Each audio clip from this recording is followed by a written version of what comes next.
Hi everyone, my name is Tori, this is Novel Life, and welcome back to my channel. Today I have my June mid-month wrap-up to share with you. So in the month of June, so far I have read 10 books.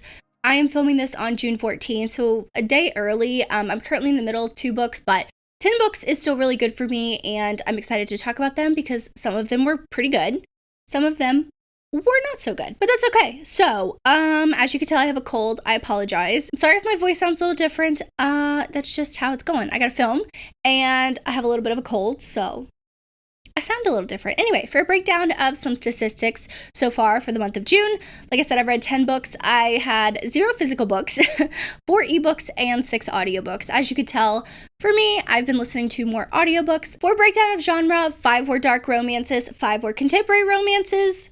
That's just what I'm in the mood to read. I had 3 5-star reads, 1 4.5 star, 2 4 stars, 2 3.5 stars, and 2 3 stars. So it's a pretty even split with star ratings. So, I mean, like, you know, I've been reading some okay books, I've been reading some not so good books, and I've been reading some books that are pretty good, and I really enjoyed. Now, I will say the first 2 books I read in June were the Antiheroes and Love Duet. I read this for a Patreon exclusive reading vlog where I reread this book, well, this duet, but I reread When Heroes Fall, When Villains Rise, which is the 2 books in this duet. I listened to the audio and physically read along, like, on the ebooks. I did not want to hold the physical book. This was like my 6th time rereading this book, so it was a 5 stars. I love this duet. Every time I reread it, I find more things to appreciate, so that's just me. But my hair is annoying me, as you can tell. I'm keep putting it behind my ear and taking it off, but anyway.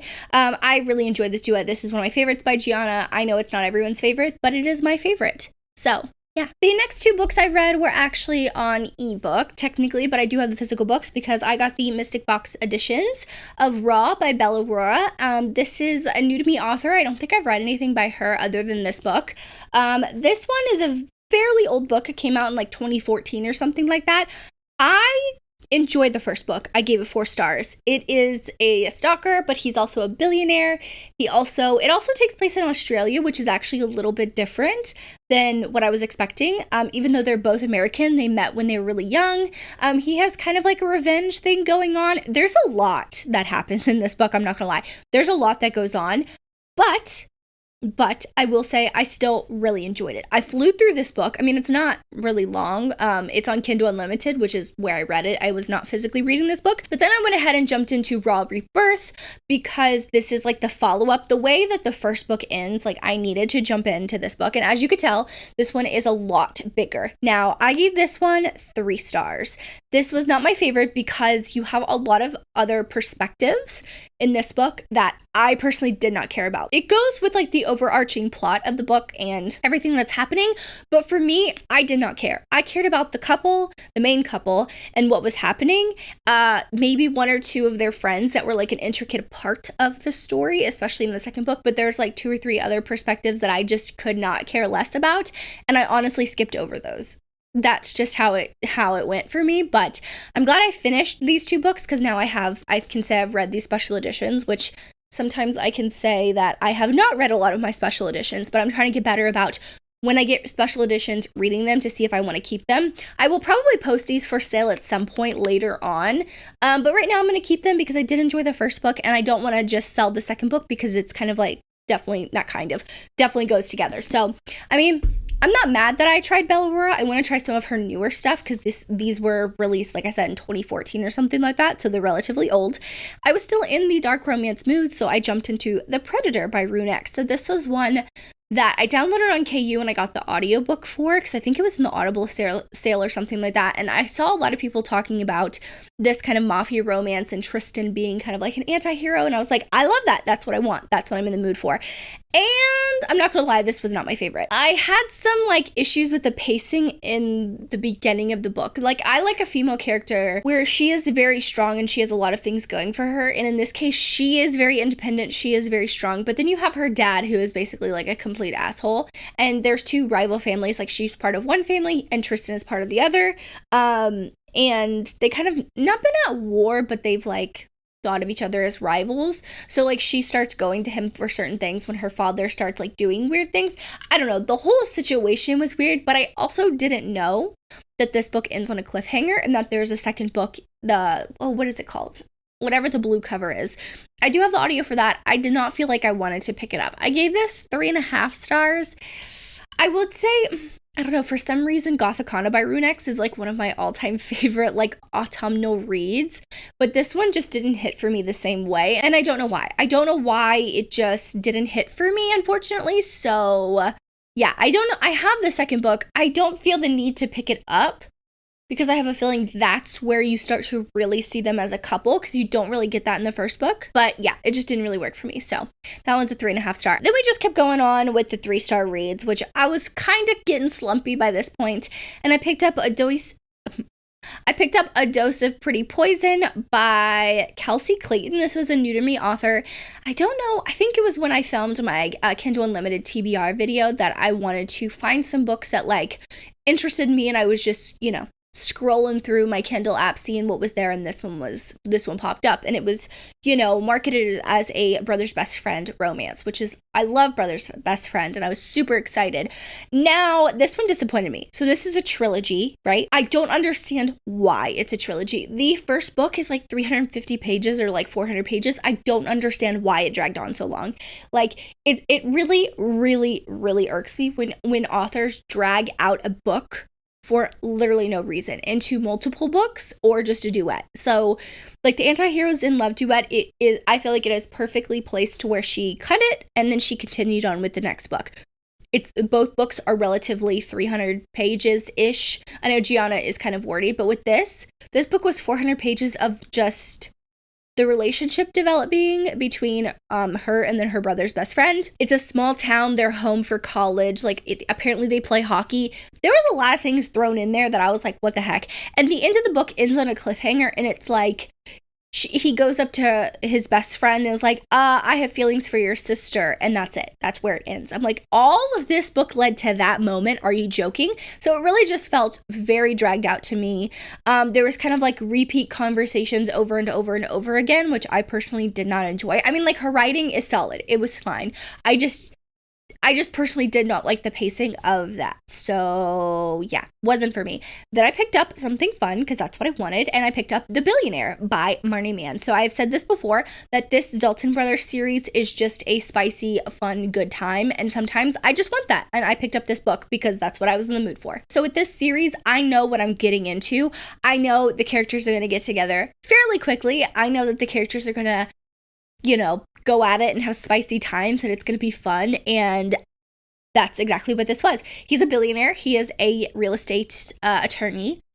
All the Dalton brothers, I'm pretty sure they all work for their family law firm. He's a real estate attorney, so that's his like specialization. He's in Miami. He meets this girl. She is in her last year of college, and she has some secrets that she's hiding that he doesn't find out about until later in the book.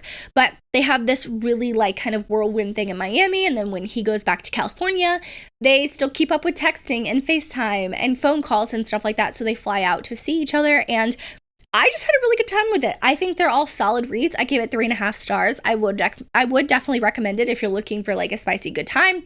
Like I said, I personally enjoyed it, but yeah, Marnie Mann is solid with that series, and I'm making my way through it. Now, the next book I read was Damaged Like Us by Becca and Krista Ritchie.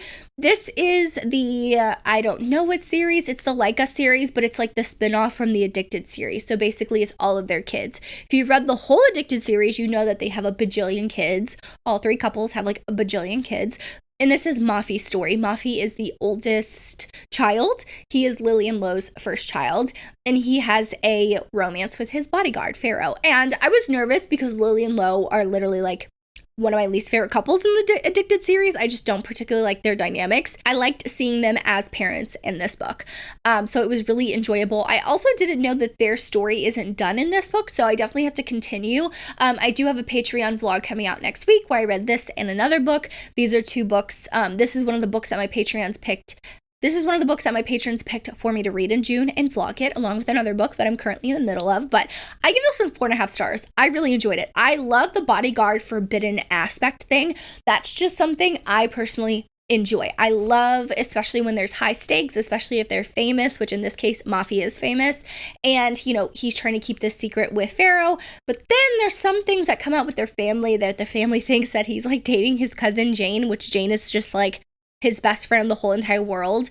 And that is Connor and Rose's oldest child. So, you know, him and Jean, they live together. They have 2 different bodyguards and all this stuff like that. And Pharaoh is he's top notch. I love him. He does not give a fuck about what anyone says, and I love that. So it was an enjoyable read. I listened to this while I was going to see Sam in Chattanooga, and I'm so happy I read it because now I'm like addicted.